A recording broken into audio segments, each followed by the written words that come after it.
I think that should give us courage. Exposure to other people's perspectives. Moving us in a good direction. Tim Urban, one of my favorite humans on the face of the earth. You wrote one of my favorite books, What's Our Problem? What is our problem? Man. Well, there's like 120,000 word answer in that book. So let me try to do it in about 1/10,000th of that. I think that if you had to really boil it down, our problem is that we are primates who are hardwired to survive in a competitive, natural environment in small groups, small social groups, and where everything was zero sum, and where everything has to boil down to can you reproduce and survive and protect your children and favor your own people and protect your own people over the other bad people.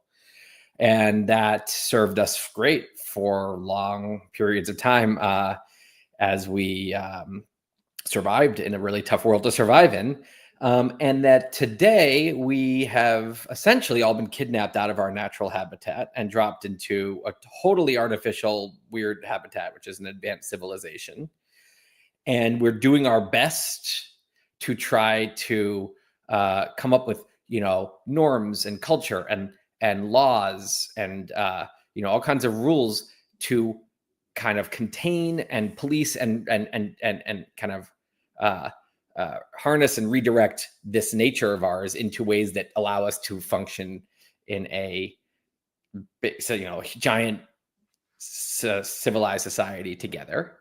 And so many of the problems that we see in our country, it just boils down to things have changed, and some of the guardrails and structural beams that we've built to kind of contain our nature and channel it into good ways are now being upended, and here comes our nature, and it's rearing its ugly head, and the bad parts of it are starting to leak out because the structure is changing, and suddenly you've got all kinds of giant new low grade tribalism and mobs, and bigotry is on the rise. It's new golden age for all kinds of different kinds of bigotry, and where the challenge is that things are continuing to move faster and faster, and it's getting harder and harder to keep the guardrails going, to keep things in order. And we're struggling right now, and we're in, I think, pretty scary situation if we don't figure out how to on the fly fix the wings of the plane as we're flying here and kind of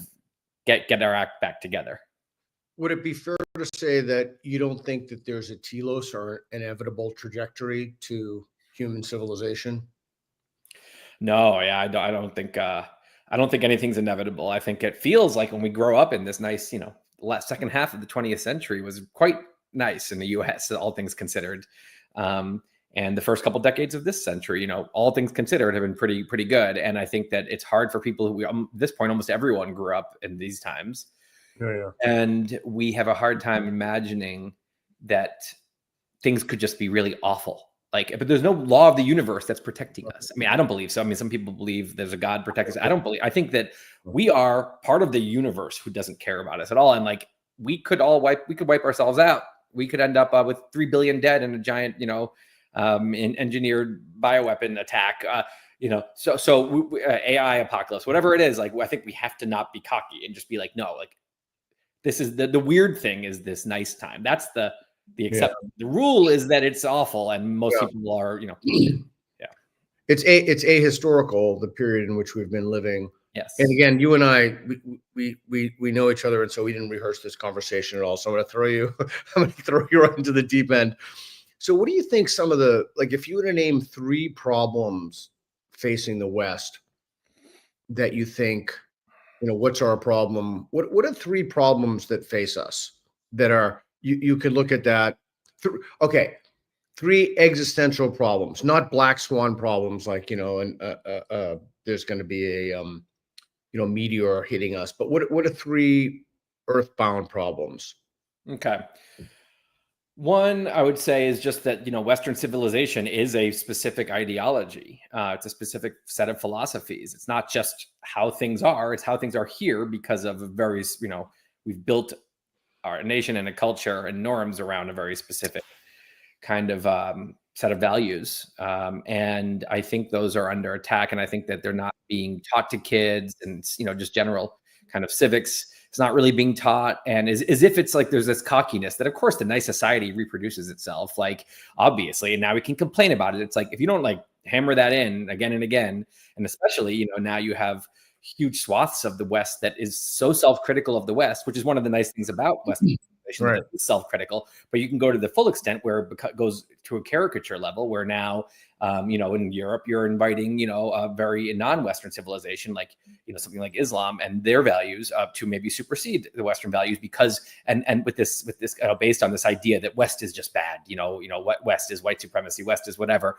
And that can, again, that self-critical thing can go so far that you actually forget that Western civilization is good, and that it's one of the best things we've ever created. And you can actually just it's the biggest own goal possible. You can kind of, it can commit suicide, Western civilization. So I think there's a serious problem with cultural drift, values, being forgotten. Then there's the fact that technology is soaring and exploding at exponential rates. And, like I said, when things move slower, we can get kind of, the new thing comes in, it shakes a bunch of things up, new power vacuums form, it just shakes a lot of things up, and, old hierarchies get shaken. And that's fine, because we slowly, we have time to kind of figure it out and adjust. And there's some growing pains, and, maybe even a war or two, but like we end up okay on the other side. But when things move so quickly, the speed AI is coming on right now, and, so many other kinds of technologies, biotech is, a million different ways, embryology. I mean, things are really moving quickly in some exciting and scary ways. It can just upend things so quickly that it's not, again, there's no guarantee that we all hold on to this nice society. It can just unravel. So Yeah. yeah. I think, God, there's so much to unpack there. One of the lessons that I took out of the pandemic with me was not only the frailty of the civilization in which we're living, but I always assumed that, like, the society would function in a basic way because everybody would just discharge the responsibilities of their office. So the police would try to catch criminals, the, criminal justice system, the penal system. Like, I just always assumed, but that was upended during the pandemic. So there's so many things to say. I want to break this down. I just learned about something, Huang's law, Huangs law. It's like Moore's law. The processing power doubles every 18 months, and the price falls in half. Huang's law is, and Reed can pull up the specifics. Basically, AI doubles every 3, some people say 4 months. So there's this crazy radical. I don't know. Do you think we're in the beginning of the singularity? Because I'm starting to think so. And there it is. is. Yeah. It sure feels like it. I mean, no one knows what's going to happen, but it's one of those things where if there's a crazy exponential trend that completely swallows the world, exponential trends work where it goes, you've heard like the riddles about like the slave who saves the king's life, and and the king's like, oh, you can have whatever you want, and he's like, oh, I just want 1 grain of rice on the first day of the month, and then 2, and then 4, and then 8, and 10 days into the month, there's a little tiny handful of rice total that's on the calendar. And then by the end, it's, more rice than exists in the world. It would be the size of the earth, something like that, the pile that would have to go on the 30th day. So we're not good at quite understanding compound growth. And so when things are like, oh, wow, GPT-4 is better than GPT-3, cool, but it's still just a chat bot, right? It's still just kind of a helpful AI assistant. In GPT-5, wow, now it's doing agential stuff. It's out in the world, completing full projects. Cool, nice for productivity. Nothing's crazy's happening. That's like the rice when it's these little piles. And you have to remember that if things are growing exponentially, something that seems like as harmless, AI assistant, and oh, now it's smarter. Oh, cool, now it can do my own projects for me. Flash, Flash 7 iterations doubling later.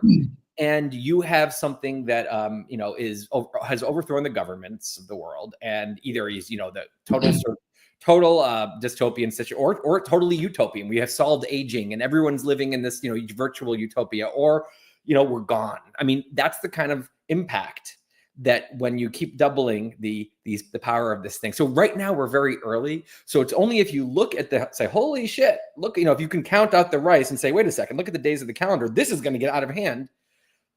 Yeah. So I drew this a few years ago. And just let me pause here for a sec. So Rita's putting in here for those watching. These are illustrations from Tim. From my AI post. Amazing. Yeah. Amazing work. Go ahead. Oh, thank you. Yeah. What I was trying to say with this illustration was that, AI is like getting smarter and smarter. And wow, it's, I call it, human level intelligence station. And it's at the train station. And wow, like, look, AI is coming. It's as smart as a mouse. Oh, it's as smart as a monkey. Wow, it's coming. And then it's not going to stop when it gets to us and just be a nice, assistant. It's going to go boom past us. Because it doesn't have the limitations AI that we have, the size of our skull, the speed at which neurons can transmit information, the fact that we are forgetful, and the fact that I can't sync my brain directly to yours and to everyone else's on Earth. And it can do all those things. It can work 24/7 at superhuman speeds, and it can just and so you start to have if you look at this is us. Yeah, let's tell us about the intelligence staircase. This is So it's just a way to say, look, we're only maybe a couple steps above a monkey. If you look at a monkey's brain on a table next to a human's brain, I mean, human's brain's a little bigger and it's a little bit more, I don't know, round. And it has some modules that allow us to think in a little bit higher level. And that's allowed us to play God over chimps and every other animal. That little boost, and that's when the power of intelligence. You have a little bit more intelligence and you are God. Now, what about when AI is a couple steps above us?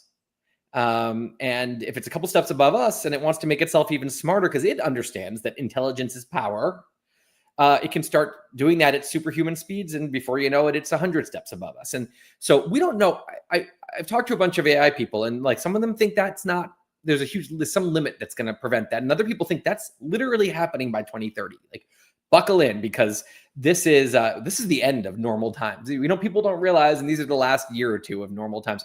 I don't know what's true. But it's crazy. The pieces I were reading said if you just hold on for a few more years, we'll all have superabundance.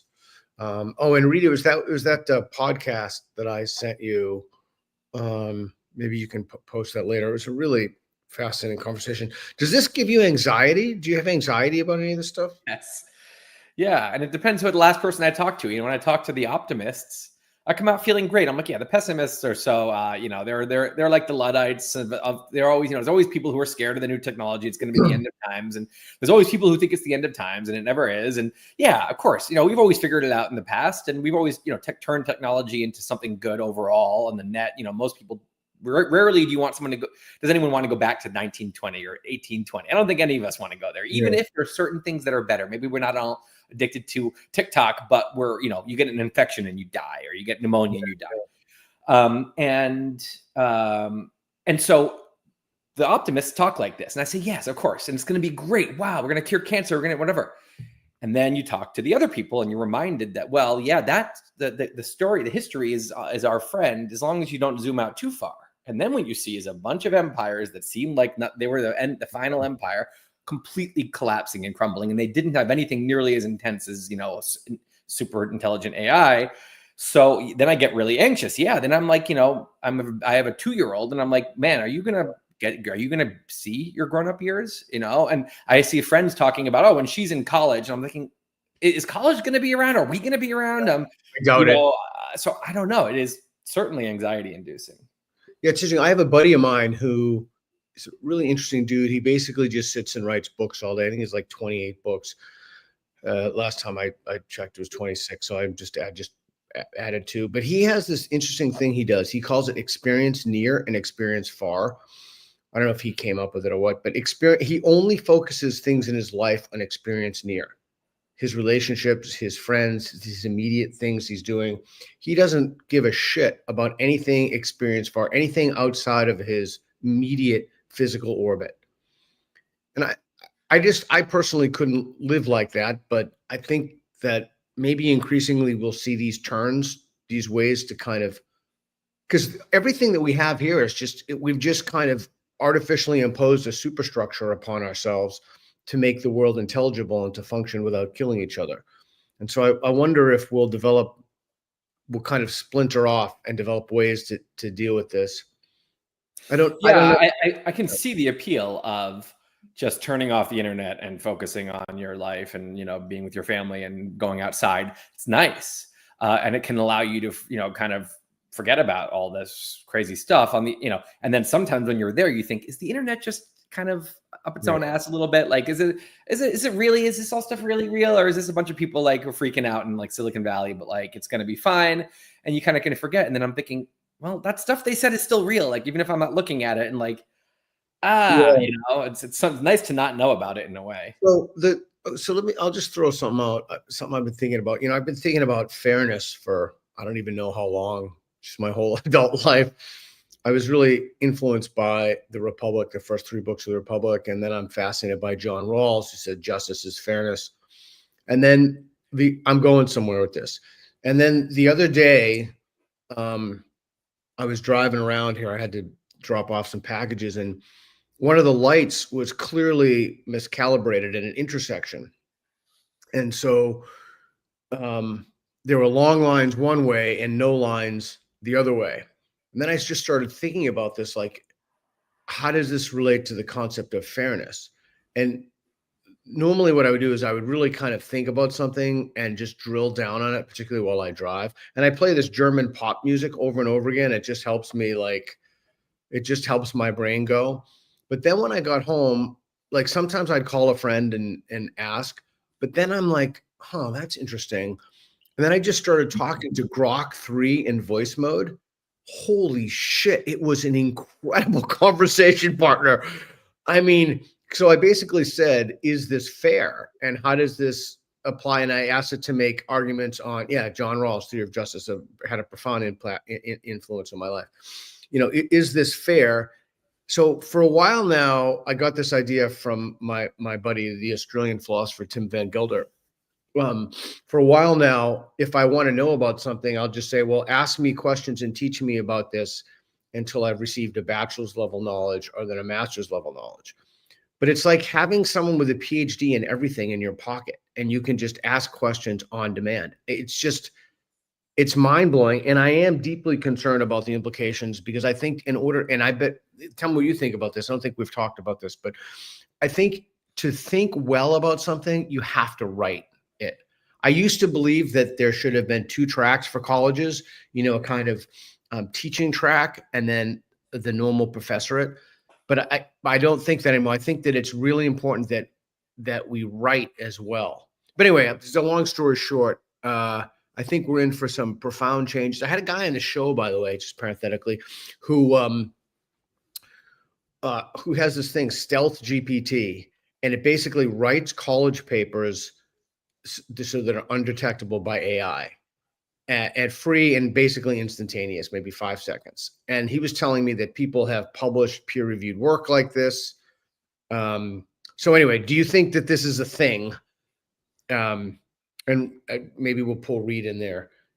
What are your thoughts about any of this stuff? Man, I totally agree with you about, as a writer, you know, there's no shortcuts with knowledge for me.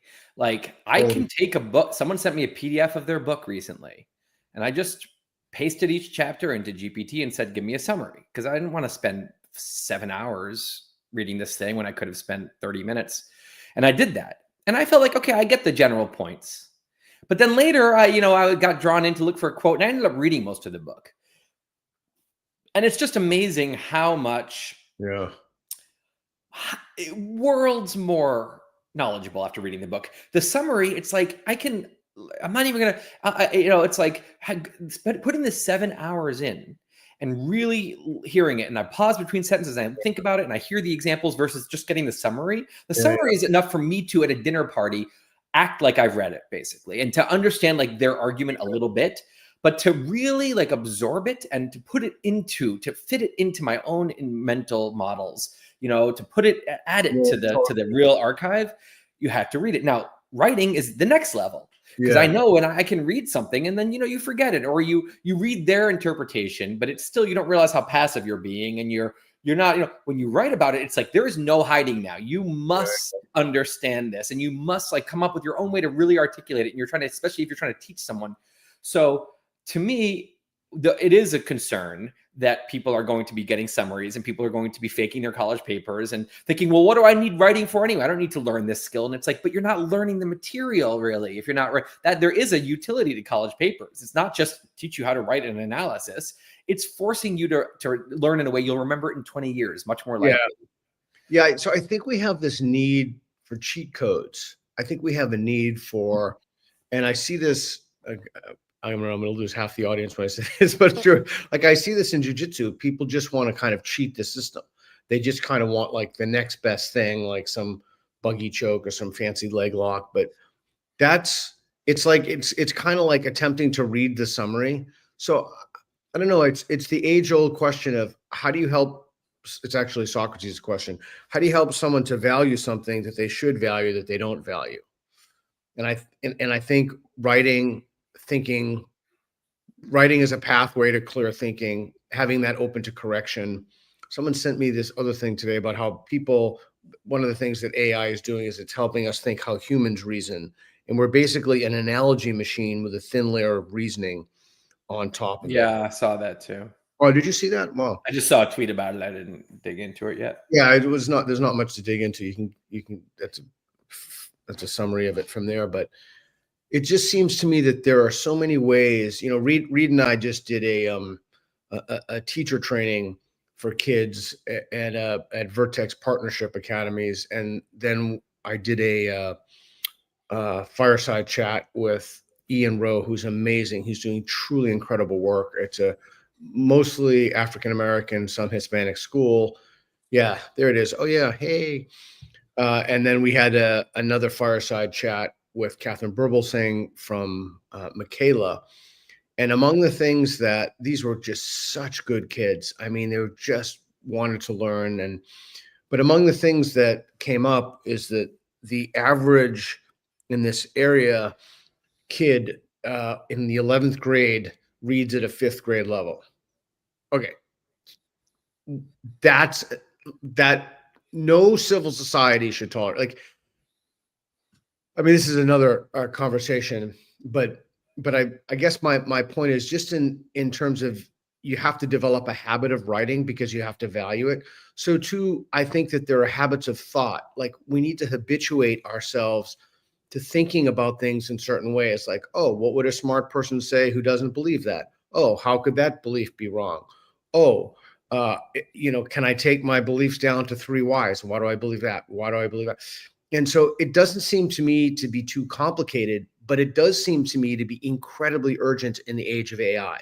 Like we have to start people. Like one of the things that you said before, just in passing, was about tribalism.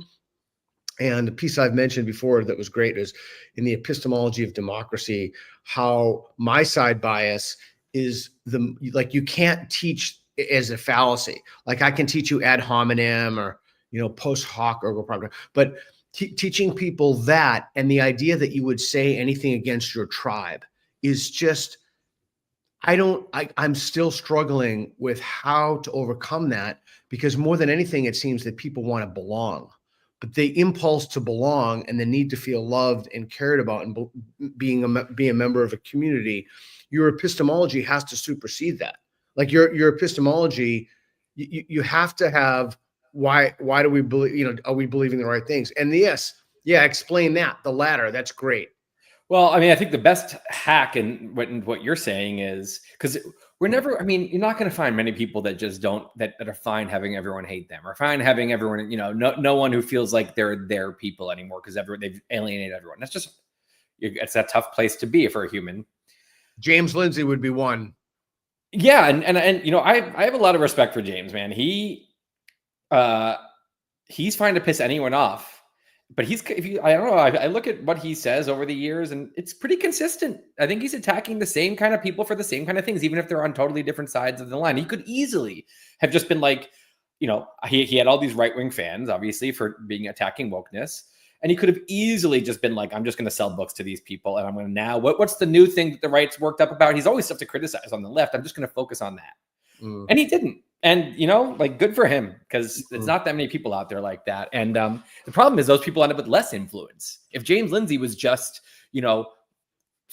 towing the line and staying in the favor of the right, he'd have more passionate fan base right now, larger one. He'd be selling more books, and he's not doing that. But what I was going to say is, I think that whether you're, looking for your new friends in college, or you're, figuring out who to hire, the kind of people you want to be at your company, or who you're friends with, or who you're marrying to. I mean, the best way to be able to have your cake and eat it too here is to make friends with the kind of people whose core value is truth seeking. And that comes, that's what I would call the high rungs of my ladder. It's a certain mindset you're in when no one is attached to their ideas, and disagreeing is fun because it's a bunch of people playing with ideas, like commenting on each other's science experiments and working on them together. Yeah, you write about that, the Idea Lab, and with your college friends. Yeah. And you write about that in your book. But I mean, there's no but there, but maybe there is a but. But that's how we need to structure our academic institutions, and we're just not structuring them that way. No, it's actually the exact opposite. It's so as I said, if the ideal situation is that your kind of people are truth seekers, which means you're never going to get alienated from your people by taking an opposite stance, because that in that world, the core identity of the group is not we all agree, and that when you disagree, you lose the group. It's that we all are searching for truth together, and that disagreement is a fun, useful activity, and that humility is cool, and saying I don't know is cool, and changing your mind is cool. If you And the polar opposite is when you're in an echo chamber with the other kind of intellectual culture, which is very natural for humans. And in an echo chamber, it's the definition of the group is that the we is the people who believe these things. So the second you say, I don't think I agree with some of these things, going against your own tribe is excruciating, because they will eject you from the tribe. They will hate you. They will make you so unhappy, and you'll lose your friends, whether it's your Twitter friends or your real life friends. People will talk about you behind your back and how much you've changed and how terrible you've become and blah, blah, blah, blah, blah. And it's so much social pressure on a very social being, a human, to just don't piss the group off. Just say the right things. Okay. So I have two questions for you about something I've been thinking about. So you're married. If this is too personal, you don't have to answer it, but is it important to you when you're with your wife to hang out with other people, to hang out with couples who have good relationships? It's nice. I prefer that. If I have a really good friend and she marries someone who is not so great in my mind, and they don't get along that well, and maybe it's kind of depressing the way they are, I'm not going to ditch my friend. I'm still going to want to see my friend, but maybe I'm a little bit less likely to call that friend couple over for dinner than another one, because I'm just thinking, I can't bear to be with this guy. Yeah, that's where I was going with that. Not that you wouldn't, you've befriended them, they're your friend, but when you're with your wife, are you less likely to invite them over if you think maybe you even like her husband or her partner or boyfriend, what have you, but you don't think that their relationship is, I guess I'm drawing an analogy because I think so too, is I think it's really important to have friends who value what's true and who speak openly and honestly. And I think I'm trying to cultivate those, Aristotle says, relationships of virtue in my life. I think that's so important.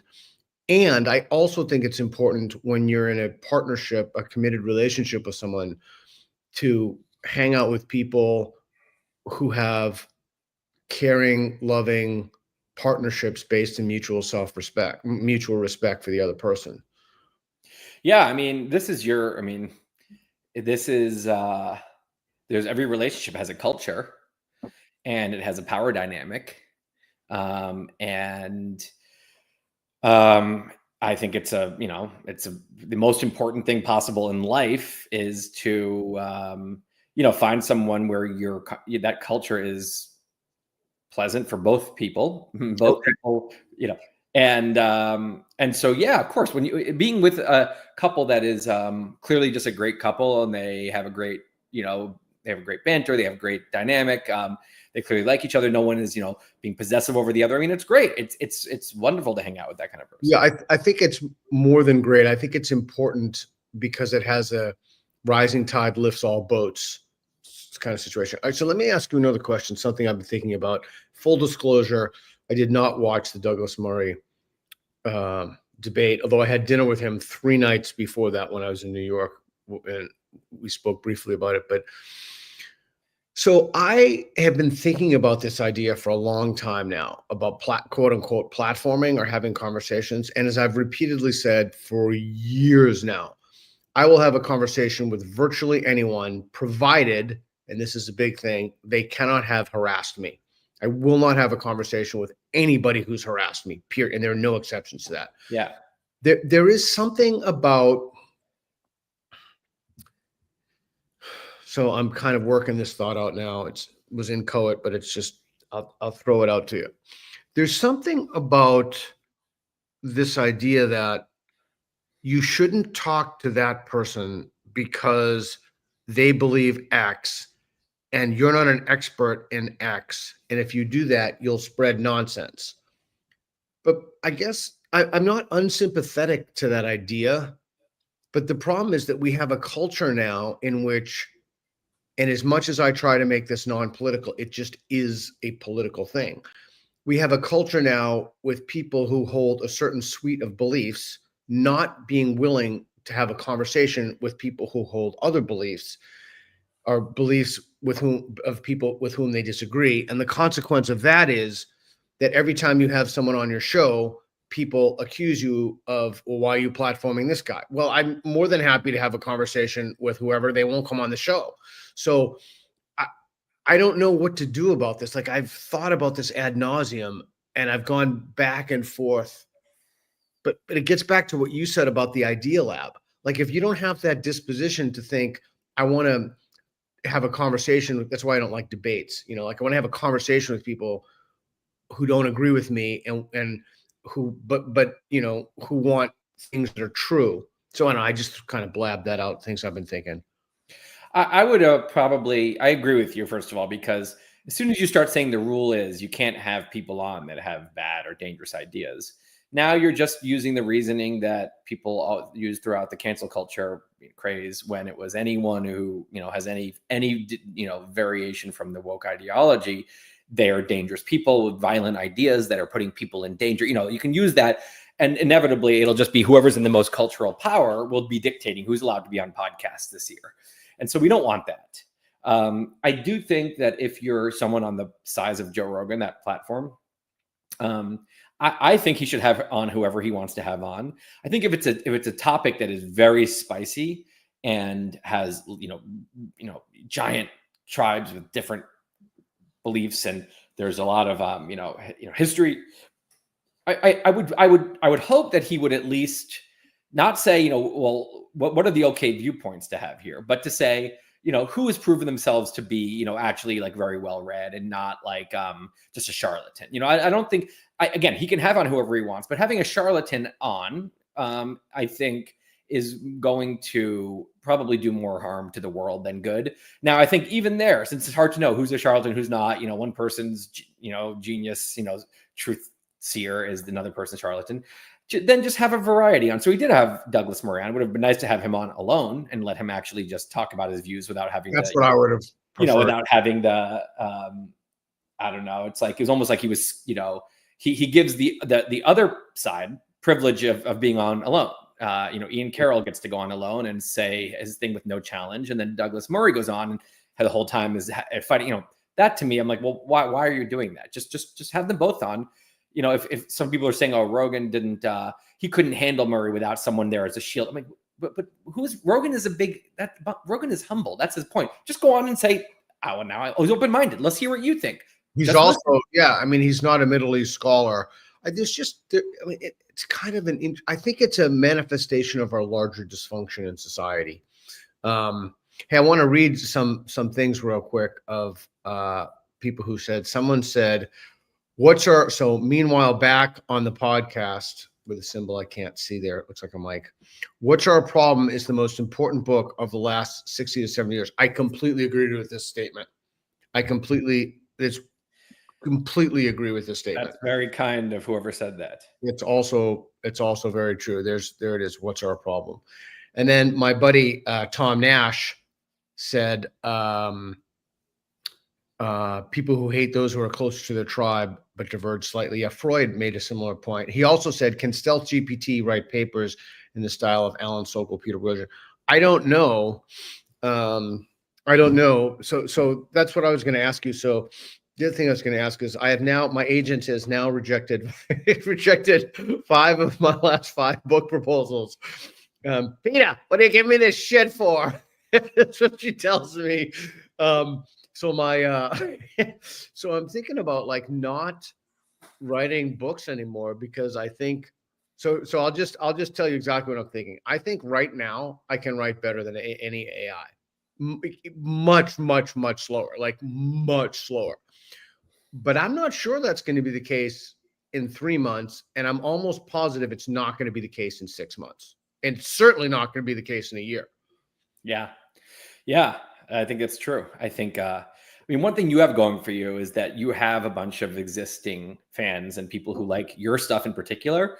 And I think your people will still want to read your stuff in particular, even if they know, and I could get something similar from an AI, but he didn't say that. I want to know what he's actually thinking, not what AI thinks he could say and how he could say it. I want to hear how he did say it. And I think for you, you'll have at least, you'll be able to sell your books, I think, to your people for a while. I think if you're an up and coming new person, it's going to be hard. It is going to be hard because, it's putting in the hours, which is what it used to be. Very few people put in the time to be a really good writer. And if you do, you're going to be one of the people that's out there that's going to be harder now. Yeah. Yeah. I mean, I guess I'm 58, so I have a different way to look at my life and what I want to do. I basically look at things now in terms of like what moves the needle. Like, how do I leave the world better now that I'm kind of on my way out? So we're in very different places in our lives. By the way, I don't know if that's true. The more I'm reading about crazy things happening in biotech and AI and enhanced biotech, I don't know what the life expectancy of anyone alive now is going to be. It's not what it's, Yeah, that'd be cool. I would love to choose the moment of my own death. Hopefully very far from very long time from now would be the ideal. It'd be interesting to see what happens in a very short. I keep coming back every time I have this conversation. I keep coming back to something Sam Altman said. Reed, if you could pull it up, that'd be great. Something to the extent of, this was truly, I think, singularly the craziest thing I've heard in my life. And it was, in a very short period of time, all physics will be solved. Not only is that an utterly shocking statement to say, it's mind-blowing that someone could actually believe that. Like, you're telling me matter transport, replication technologies, time travel machines, warp drives, stuff I can't even imagine right now. You mean to tell me that in a very short period of time, when we, as Nick Brosham says, leave our meat brains behind? So I don't know. I do think I agree with what you said before. Oh, is that it? Yeah. Sam Altman says that the day is approaching when we can ask an AI model to solve all of physics can actually do that. So that is, that's probably the single craziest thing I've ever heard. I was going to go somewhere at that. Yeah, but I think this is why it's now more important than ever that we teach people the fundamentals of basic reasoning and civility. Every time I go to New York, I'm always shocked that place exists as a functioning society. Like, I'm just shocked that people just aren't, a few bad actors really aren't more disruptive to the whole ecosystem of the city and cause cascading effects. Yeah. Okay. So a couple of the things that I wanted to throw out and talk to you about. But before I give those things, is there anything you're thinking about, or what have you been thinking about? Anything you want to talk about? I've just been trying to zoom out as far as I can. I'm working on a huge book that involves a big, look at the future. And it's hard to wrap your head around the stakes that are coming our way right now, that, the magnitude of the decisions we're making now on the future.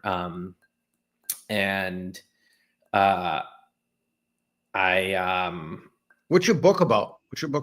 It goes from the Big Bang to the end of the universe. So I'm just trying to do a zoom out on everything. Wow. Yeah. Wow. Wow. The end of the universe. Yeah, I'm trying to. I mean, I go from the 2250 to the end of the universe in one short chapter at the end because there's not much to say at that point other than what the physics is going to happen there. Well, I spend a lot of time, a third of the book on the present, the next 100 years, and yeah, I'm trying to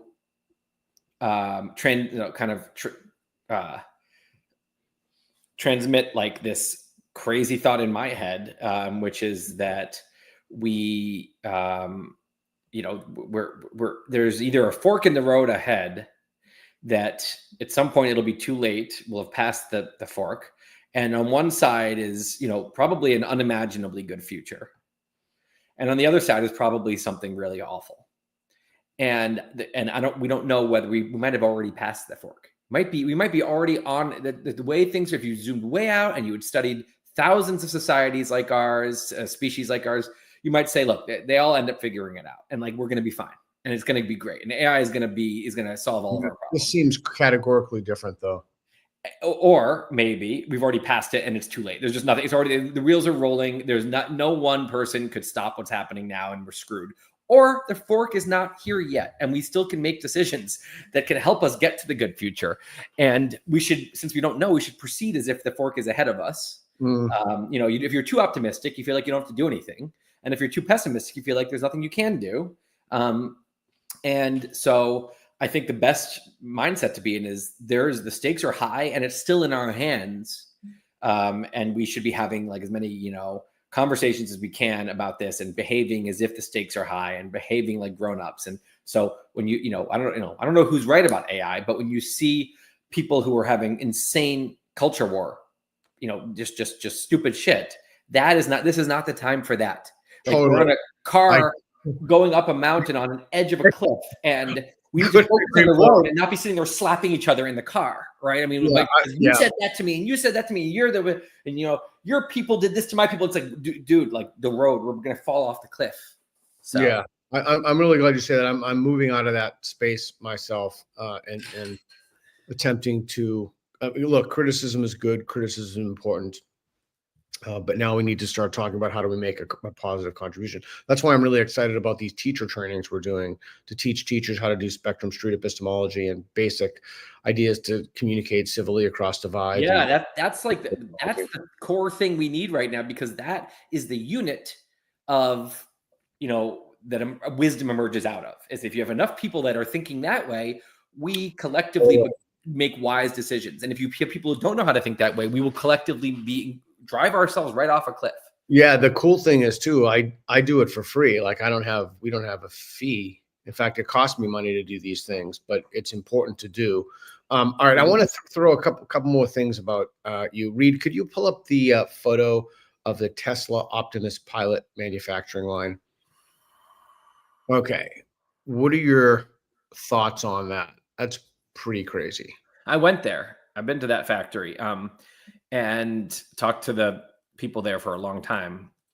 And humanoid robots are going to be everywhere, in a few years, even, in a year or two.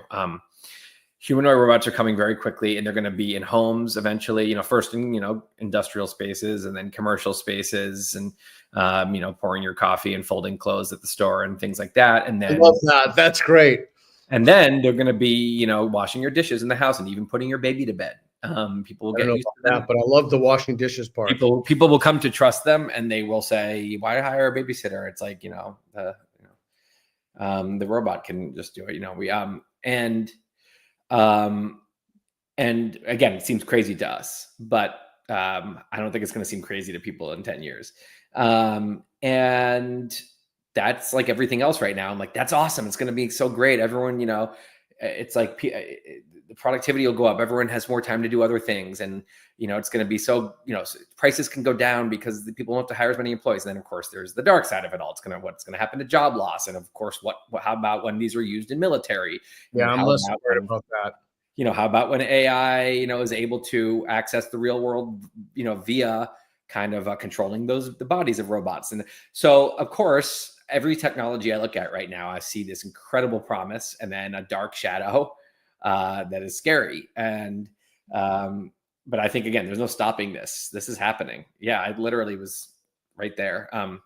And they are, and this is primitive. Wait, and imagine how much better they're going to get. They're going to be doing anything. And it's not just their body is getting better, the physical intelligence, they call it, the ability to pick things up, the right pressure, and to move around.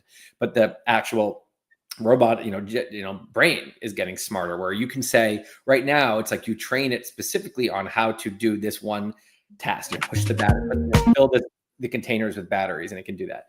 Later, yes, exactly. Now we're not too far from a whole different level when you have this general intelligence, when you'll say to the robot, clean the kitchen, and it just it knows enough about humans and about human homes and about human values and about your values. And it's also been trained just once by you walking around like you would train a person on where everything goes in the kitchen, and it understands the concept. Because cleaning the kitchen, you can think, if it doesn't know, it's going to pick up. It's gonna pick up the salt shaker and be scrubbing it with soap and water. And you think, that's not important. We don't care about if you scrub the salt shaker right now. It's gonna get it. It's just gonna get it. And of course, while it's doing that, the dog runs in front of it, and the kid's playing on its big wheel in the kitchen. It has to know how to handle all these situations. But eventually, it's going to just, when you get to this general intelligence, that's going to be in the brain of these things, and it will be able to take basic commands and do them. Boy, that's I find that to be mind blowing. I will say I bought Tesla at 426, and I don't even want to look at it. It's now it's in the low 200s, and I was not. Reed is completely convinced that it's going to 1,000, and I told him if it goes to 500 to find a great restaurant, because I'm taking him out. Are you still using the Apple Vision Pro? Speaking of Reed, he loves his. Yeah, I have it right here on this thing. This is a friend of mine, actually. Because the only problem with it is it's heavy. So this is a fishing line that takes 80% of the weight. 80% of the weight off. So I can wear it, and it's very light. It makes it very light. And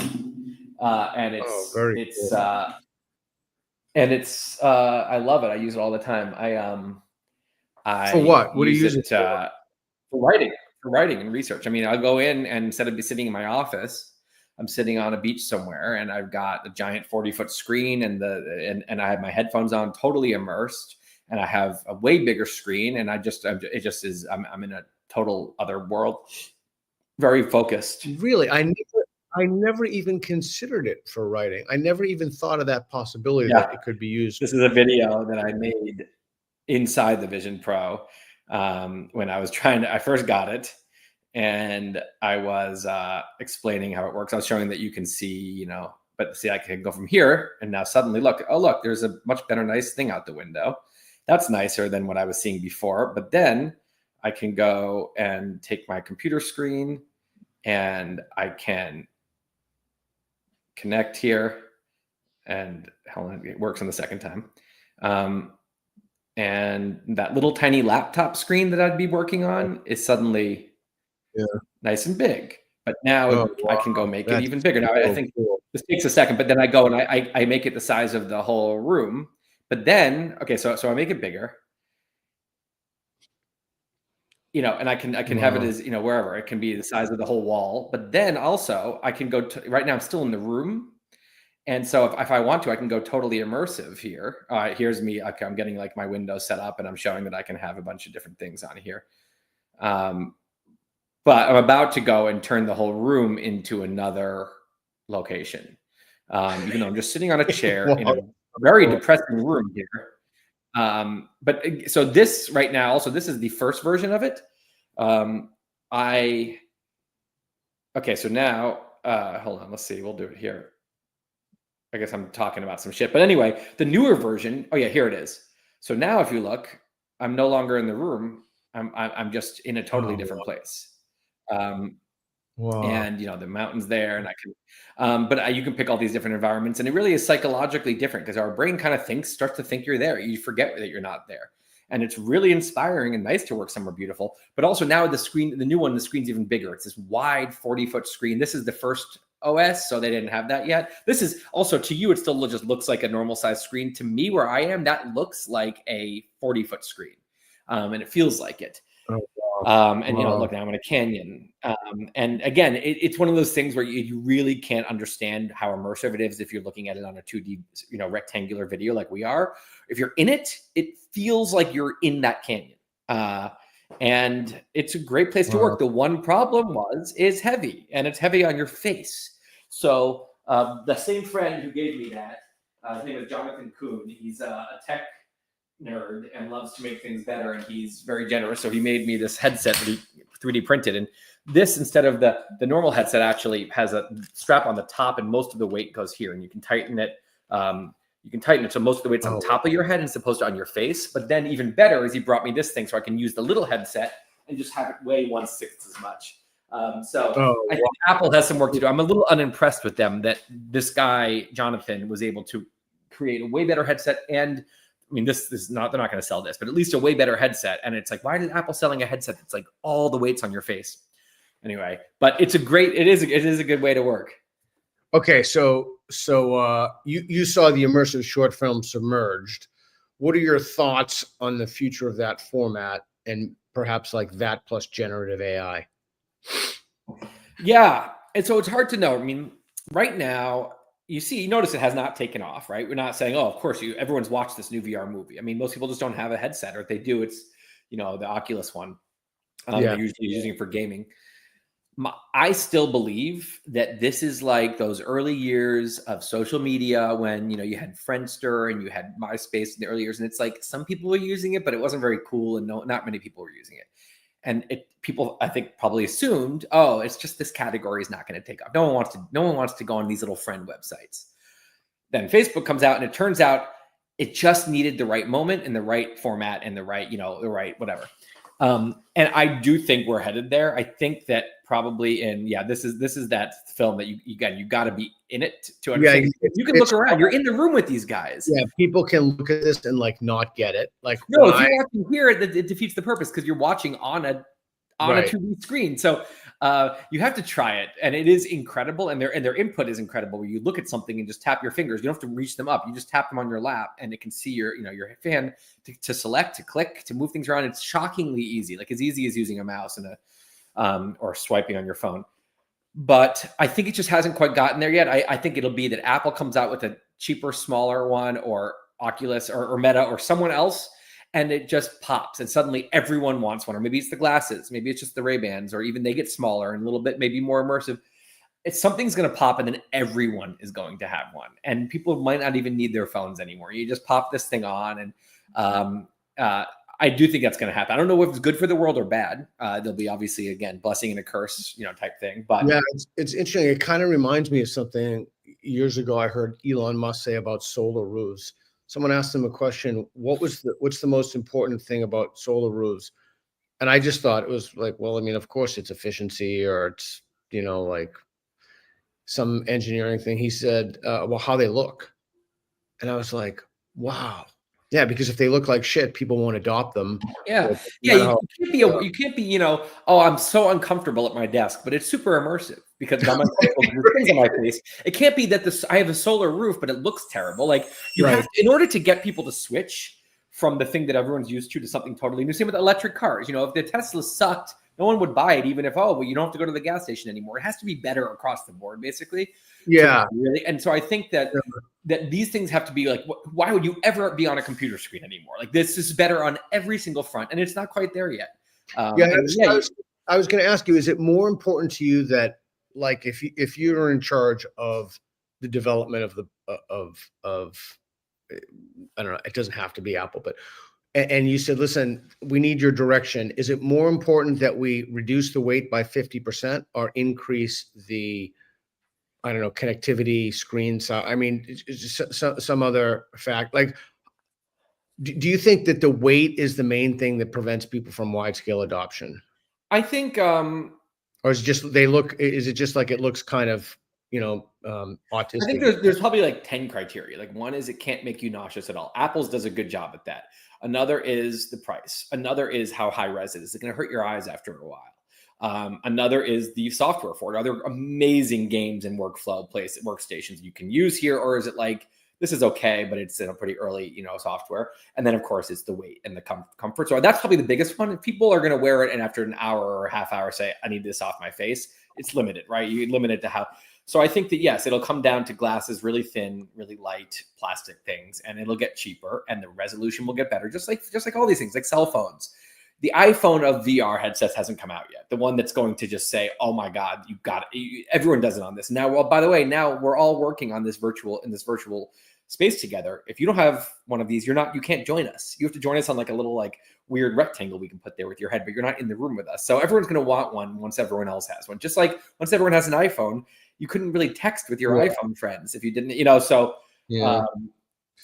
So I think it'll happen. Yeah. All right, real quick, you've been generous with your time. I just have a couple more quick questions to you. Do you have any thoughts on autonomy, like what's happening, what that will do to a society, like robo taxis? This is another crazy thing that's happening. So I already in my Tesla, I barely ever touch the wheel or the pedal anymore. I am sitting back. The only thing that is still making it like not that big an upgrade in life is that I have to stare at the road because there's a camera that is looking at me. And if I'm using my phone or I'm tuning out or I'm drifting off, it's going to beep, beep, beep, beep, beep, wake up, like get back to what you're doing, like focus on the road because it's supervised self-driving right now. Now in June, we are literally 2 months away from, in Austin at least, going to unsupervised driving. I'm going to get to drive alone somewhere and take a nap on the way, drive alone somewhere and work, watch a movie, be on my phone, recline in my chair and relax. And that is life. It's crazy. Like that changes the whole concept of a commute. Because now you can just wake up and go back to sleep while your car's commuting you there, or you can work. You can get your first and last hour of work done. So if you have an hour commute to work, no big deal.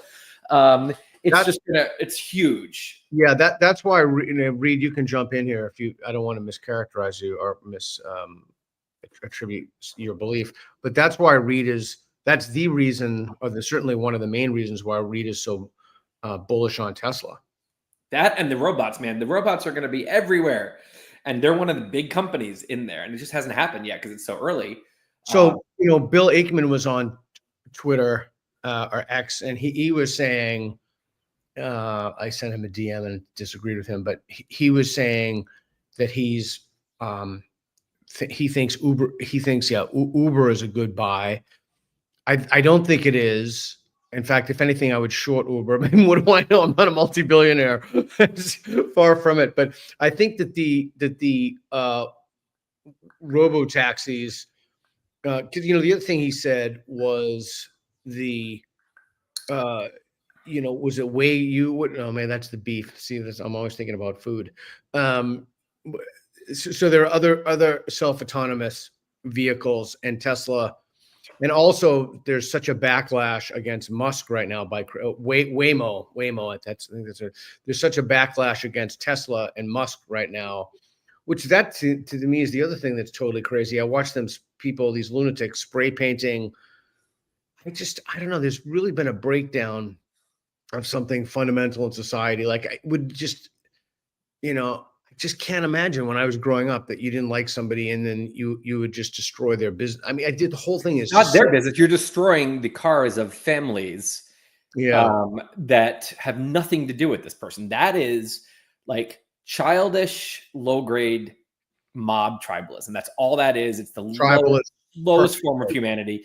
And it's become normalized where you see, the big late night show hosts encouraging it. I mean, that's the difference is there's always these crazy, antisocial kind of, fringe people in society. But right now, mainstream people are saying, well, you're on my team. So yeah. And it's like, this is a huge problem. I've been revisiting an idea. My buddy, John W. Loftus, kind of resuscitated this thing called the outsider test for faith. It's such a good thinking tool. Basically, you look at, it doesn't have to be faith, it can be anything, but you look at your faith as a, Pentecostal. To you, it's normative, and we've normalized, Pentecostals have normalized like speaking in tongues, but look at it from the perception of a Hindu, and then or the, Catholics. I gave a talk about this like 15 years ago. But you could do the same thing with spray painting on businesses. You could do the same thing with, for you, this is normative, but take the stance of somebody who doesn't buy into the belief system and now try to figure that out.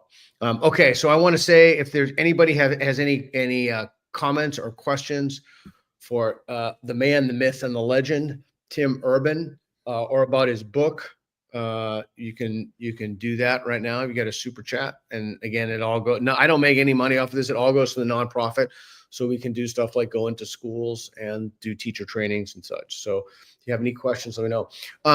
Okay, finally, you're loving Austin still?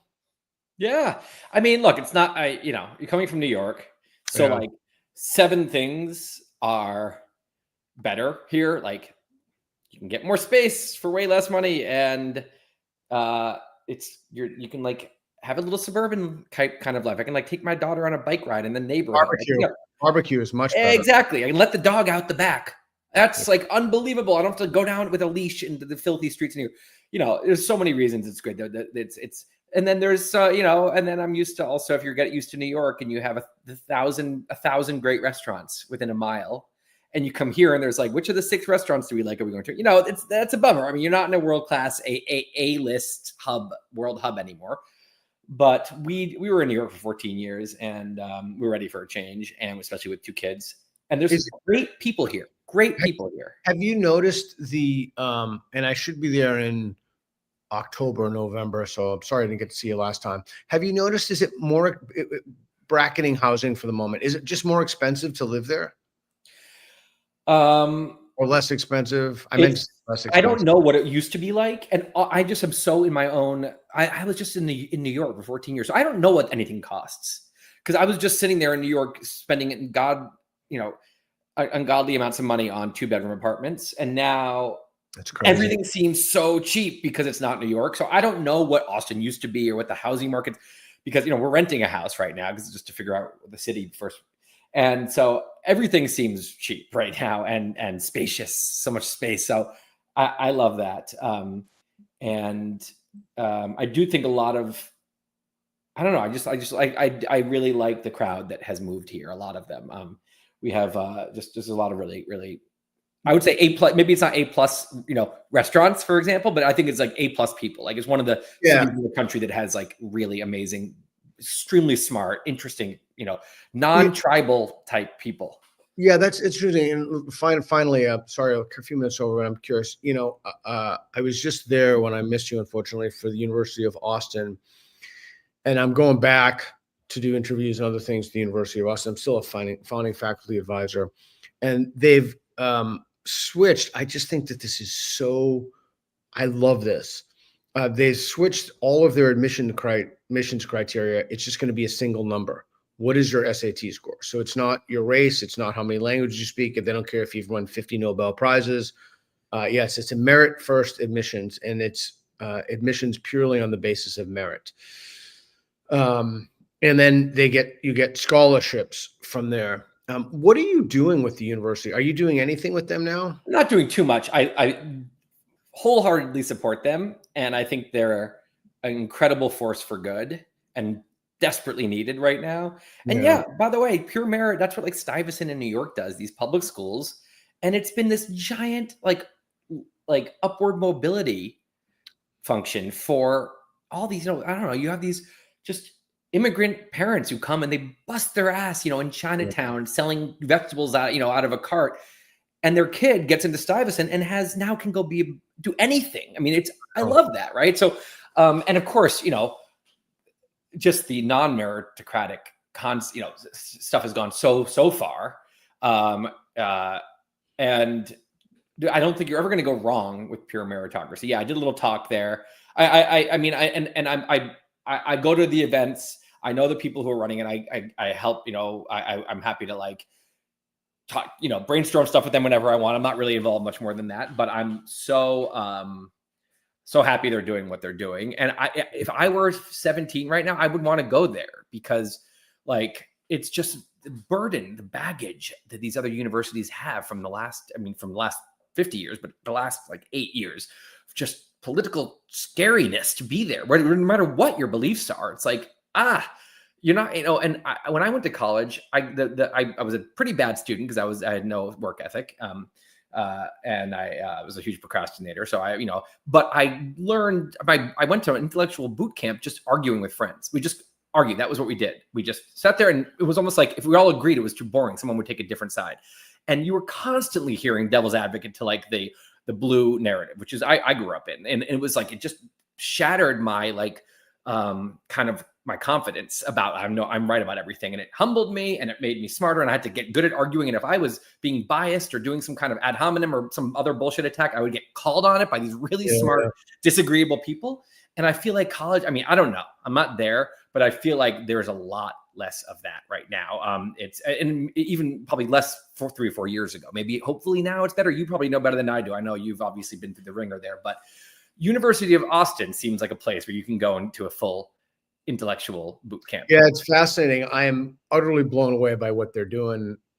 I'm completely blown away by the students, and I walk in the door and everybody's ready to take me to task, which I love. I love being in environments like that. So it's a perfect fit. Anyway, thank you, Tim, so much. We appreciate your time. Keep your browser open. Thanks everybody for joining us. We appreciate it, and I wish you nothing but the best. You're truly a great dude. Where can people find your work? WeightButWhy.com is the blog. WeightButWhy on Twitter. My email list is where you can keep up with what I'm working on. And then, the book linked at the top of the site there. But I'll say what I said to you and before we went live here, which is just that you've been very, you've given the book a lot of praise, and as saying that, it means especially much coming from you, because you were one of the people that I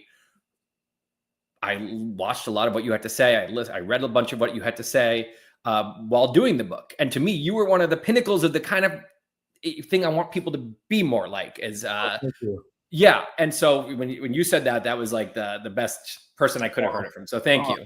That means a lot to me. Yeah. Thank you so much. Thank you. All right. Tim, thank you. Thanks everybody for joining us. And as always, thanks Reed for what you do. We appreciate it. Have a good day, and I'll speak to everybody later.